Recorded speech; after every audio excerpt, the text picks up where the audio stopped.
علماء دیوبند کو اللہ نے وہ افراد عطا کیے ہیں جو صحابہ کرام کو نسل اللہ تعالیٰ نے حضور پاک کی گود میں ڈالی تھی. کیسے؟ اس وقت علماء بلکہ اس وقت صحابہ کرام میں خلفائے راشدین کا کردار ایسا ہے جو ایسا کوئی نہیں تھا. حضور پاک نے ایک حدیث میں خود فرمایا ہے کہ میری وصیت اگر تم پکڑنا چاہتے ہو نا، چلو میں پوری حدیث سنا دوں. حضرت ارباز ابن ساریہ کی روایت ہے، مشکات جلد اول باب الاعتصام بالکتاب والسنہ میں ہے. حضرت ارباز فرماتے ہیں کہ ایک رات اللہ کے رسول نے نماز پڑھائی، نماز کے بعد بیان کیا تو ہم رو پڑے، ہمارے دل ڈر گئے. حدیث پاک کیا ہے؟ صلی بنا رسول اللہ ذات یوم، حضور نے نماز پڑھائی، فواعظنا موعظۃ بلیغہ، ایک زبردست گفتگو حضور پاک نے کی، ذرفت منها العیون، آنکھیں بہہ پڑی، ووجلت منها القلوب، ہمارے دل اللہ کی خشیت سے ڈر گئے. فقال رجل منا، ایک صحابی نے عرض کیا، کأن هذه موعظۃ مودع او مودع فوسنا، یہ تو لگتا ہے الوداعی خطاب ہے، آپ دنیا چھوڑ کے تو نہیں جا رہے، آپ ایسی ایسی بات ہمیں فرمار سمجھا رہے ہیں. تو حضور پاک علیہ الصلوۃ والسلام سے وہ صحابی عرض کرنے لگے پھر ہمیں نصیحت فرما دے، وصیت فرما دے. پھر اللہ کے رسول نے وصیت شروع کی، فرمایا اوصیکم بتقوی اللہ، میں تمہیں اللہ رب العزت کے تقوی کی طرف وصیت کرتا ہوں. تقوی کسے کہتے ہیں؟ تقوی تو لفظی ترجمہ ہے گناہ کو چھوڑ کر اللہ کی محبت کو دل میں رکھنا، لیکن اس کی مثال دیتے ہوئے میں الجامع لاحکام القرآن قرطبی کا ایک حوالہ پیش کرتا ہوں. ھدی للمتقین، یہ سورۃ بقرہ کی آیت نمبر 2 ہے، الف لام میم ذالک الکتاب لا ریب فیہ ھدی للمتقین. کیا مطلب؟ یہ قرآن جو ہے یہ مؤمنین متقین کی ہدایت کے لیے. اس کے تحت امام قرطبی نے ایک حدیث پاک لکھی ہے، وہ یہ کہ حضرت عمر رضی اللہ عنہ کا دربار لگا ہوا تھا، دربار فاروقی میں سوالات و جوابات علمی ہوتے تھے. تو حضرت عمر نے صحابہ کرام سے پوچھا کہ آپ نے رسول اللہ سے براہ راست قرآن سمجھا ہے، کیا آپ میں کوئی ایسا ہے جو مجھے ایک آیت کی تفسیر آسان لفظوں میں سمجھا دے؟ انہوں نے پوچھا امیر المؤمنین آپ کس آیت کے بارے میں کہنا چاہ رہے ہیں؟ کہا جی ھدی للمتقین میں ہے، یہ جو تقوی والے ہیں متقی ہیں ان کو قرآن ہدایت کرتا ہے. تقوی کسے کہتے ہیں؟ جو حضور سے سنا ہے وہی مجھے بتائیں. تو صحابہ کرام اتنا تو سمجھتے تھے کہ حضرت عمر کوئی عام تشریح نہیں، تشریح نبوی پوچھ رہے ہیں. تو حضرت ابی بن کعب رضی اللہ عنہ آگے ہوئے، حضرت ابی نے پوچھا، یہ امام قرطبی نے لکھا ہے واقعہ. حضرت ابی پوچھنے لگے کہ امیر المؤمنین جواب تو دیتا ہوں پر ایک دو جواب مجھے دے دیں، ایک دو باتیں میں سمجھائے دیتا ہوں. کہا جی پوچھے. کہا ما سلکت طریق ذا شوق، کبھی اس جگہ سے گزرے ہیں جہاں کانٹے ہی کانٹے ہو اور اس جھاڑی سے آپ گزرے؟ تو حضرت عمر نے کہا نعم سلکت مرارا، ایک نہیں کئی بار اتفاق ہوئے جہاں سے گزرتا ہوں بعض اوقات کانٹے دار جھاڑی ہوتی ہے ادھر سے مجھے گزرنا پڑتا ہے. تو انہوں نے کہا کیسے گزرتے؟ کیف سلکت، آپ کے گزرنے کی کیفیت؟ کہ شممت ثیابی ثم سلکت، یہ جو میرے زائد کپڑے ہوتے ہیں جو ادھر ادھر انسان کے، وہ میں سنبھال لیتا ہوں، یوں سنبھال لیتا ہوں تاکہ کسی کانٹے میں الجھ نہ جائیں، چھوڑ نہیں دیتا انہیں اپنے پاس مضبوط کرتا ہوں پھر گزرتا ہوں. فرمایا فضا کا تقوی، یہی تقوی ہے کہ دنیا سے گزرو کسی جگہ تم اللہ کی مخالفت میں دل اٹکا نہ بیٹھو.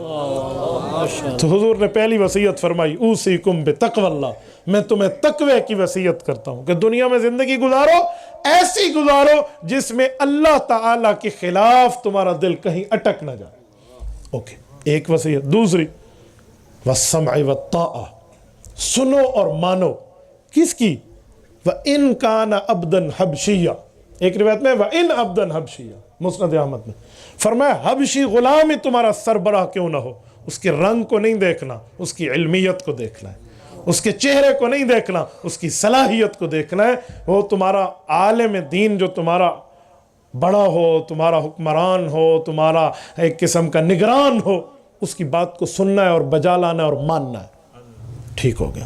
اگلی وصیت فرمایا فَإِنَّهُ مَن يَعِشْ مِنكُم بَعْدِي، میں دنیا چھوڑ جاؤں گا میرے بعد تمہیں کچھ معاملات ملیں گے. مَن يَعِشْ مِنكُم بَعْدِي، جو میرے بعد زندہ رہے گا، فَسَيَرَى اخْتِلَافًا كَثِيرًا، عجیب عجیب قسم کی باتیں سنے گا، عجیب عجیب قسم کی لڑائیاں اختلافات، گویا فرقہ واریت کا دور دیکھے گا.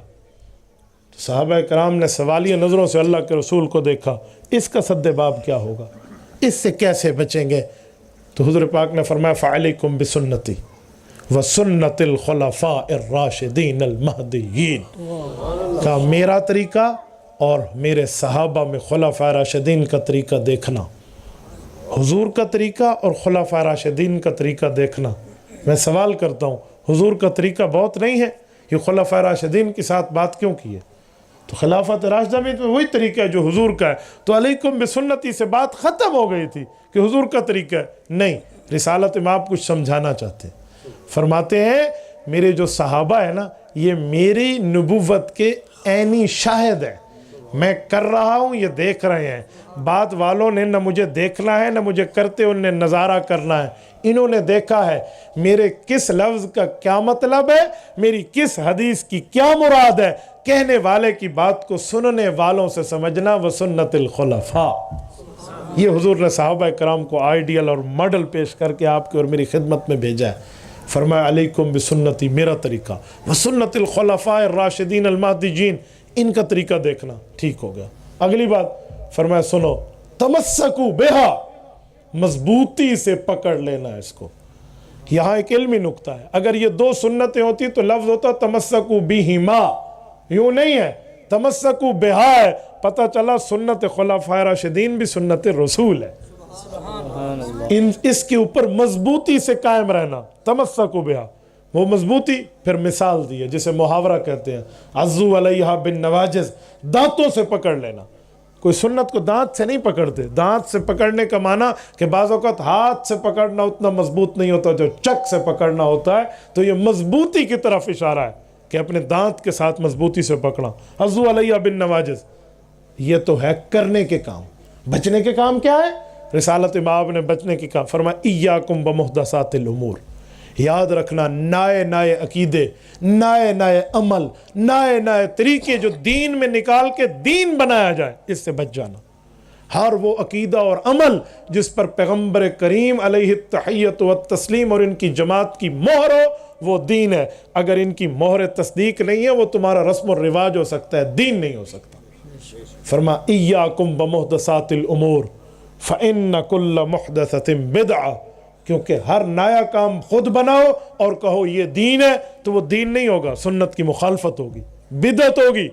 وَكُلَّ بِدْعَةٍ ضَلَالَةٍ، اور ہر بدعت گمراہی ہے، وَكُلَّ ضَلَالَةٍ فِي النَّارِ، اور ہر گمراہی کا ٹھکانہ جہنم ہے۔